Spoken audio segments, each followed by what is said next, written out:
Welcome back to World Crisis Radio. So the principal purpose of these bin Laden reality TV, bin Laden cam home movies was to establish the credibility of the treasure trove, the mother lode, the cache, the terabytes, the small college library, the thumb drives, and all the rest of this stuff. A large amount of information. And now, of course, the CIA is free to invent anything they want and say, aha, we found it in the mother lode of the bin Laden offices. Now, any serious operation would have had a phosphorus grenade or something like this. You get a big bin of these thumb drives and DVDs and discs and whatever else you have, one phosphorus grenade, and in 3 seconds, it's all over. They were not set up for this. They were not set up to defend because this was a sanctioned operation run, most likely, under CIA, MI6, ISI, joint control,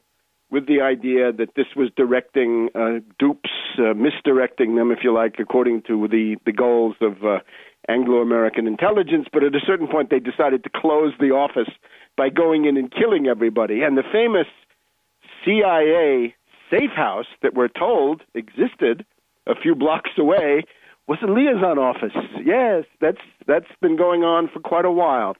So too bad for the double that was on duty that day. Too bad for the pseudo bin Laden who happened to be there that day. He might have been the only one, or I think there were probably more than one. But that's the end of that. But now, with the dupes and useful idiots of the world convinced that there's a mother lode, we're getting now these dribs and drabs of information, what the soap opera was there a rivalry with Zawahiri? How did they feel about Al-Awlaki, the CIA lackey, or Adam the American, the other obvious double agent? What did they think about Algeria and all the rest of this? Don't believe any of this stuff. It's all invented, and it comes in waves, right? With WikiLeaks, we had the first wave was the shocking film of the machine gunning. The second wave was the stuff about why Maliki was bad. It purported to be why the Iraq War was bad. You look more closely, it was why Maliki is bad, Maliki being the main obstacle to the U.S. puppet Alawi.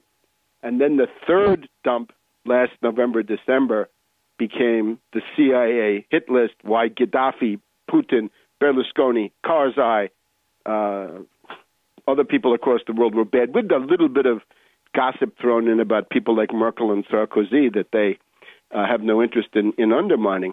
So that will come in waves, and they'll find phone numbers, and they say, oh, now we traced it to Hu Jintao, or we traced it to Putin, or we traced it to Rodriguez Kirchner of Argentina. They're terrorists, and so on, and so on, and so on. So don't believe any of it. It is garbage. It is for idiots. Don't be an idiot. Don't accredit yourself, and don't embarrass yourself in public by becoming a theater critic. When you're asked to talk about these things, you'd have to say, this is the equivalent to being a theater critic or a literary critic. It's like I've been given a novel and told to write a review, and I have to criticize the story as literature, right? Because this is fiction.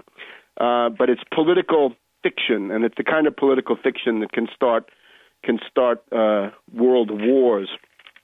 So the obvious results of all this are now a tremendous escalation of tension between the United States and Pakistan. On the past weekend, somebody in Pakistan, they obviously say the ISI, could have been the CIA itself, leaked the name of the CIA station chief in Pakistan, in Islamabad. Funny responses, right? The U.S. Press trollops immediately said, oh, no, it's not the right guy. We checked, and he's not the real CIA station chief. Well, that would mean that he is the real CIA station chief. Or, again, it could just be the CIA itself putting out a real name or a phony name or whatever it is. You're now in the wilderness of mirrors. You don't know, except that the intent of the operation is obviously to increase tension. More obvious are the responses from Gilani, the Prime Minister of Pakistan. And early in the week, on the same day, he did two things. One is to deliver a quite tough speech in the parliament saying, if our assets are interfered with, there will be full force retaliation. full force retaliation by Pakistan against any foreign power attempting to interfere with our strategic assets. Now, on the same day, we'll talk about this in a minute because this means a lot. On the same day, he was celebrating the Pakistani-Chinese Friendship Day and talked at length about the absolutely indispensable role of Pakistan-Chinese friendship.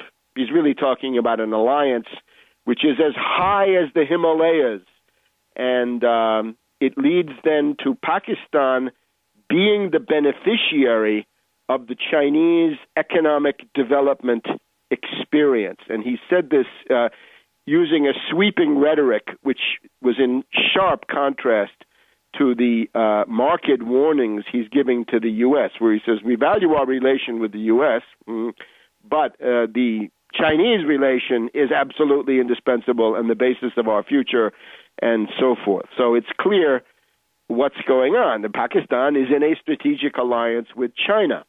And China, as you recall, the previous week had issued these statements saying China supports Pakistan in the war on terror and rejects these pernicious stories, these defamation stories about Pakistan being a terrorist state or whatever it is. So when he says, though, when Gilani says full force retaliation if you interfere with our strategic assets, what does it mean? Well, let's look for a second at this raid and what this could mean. This is done by the Joint Special Operations Command, the JSOC, and the relevant thing here is that those teams with those stealth helicopters and the special forces, be it the SEAL Team 6, the myth-drenched SEAL Team 6, or some others, they have two tasks, or at least two tasks that we know of.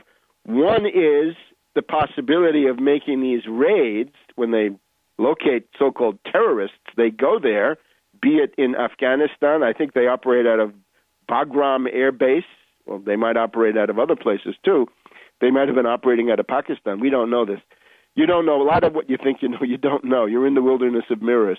But the people under the Joint Special Operations Command can be used to grab targets. They can go and attack targets with surprise attacks. Or, and this is the more important one, they can be used to try to seize the Pakistani nuclear forces. And this goes back to a plan developed by General Stanley McChrystal before he was the commander in Afghanistan. Goes back to when McChrystal was at the Joint Special Operations Command.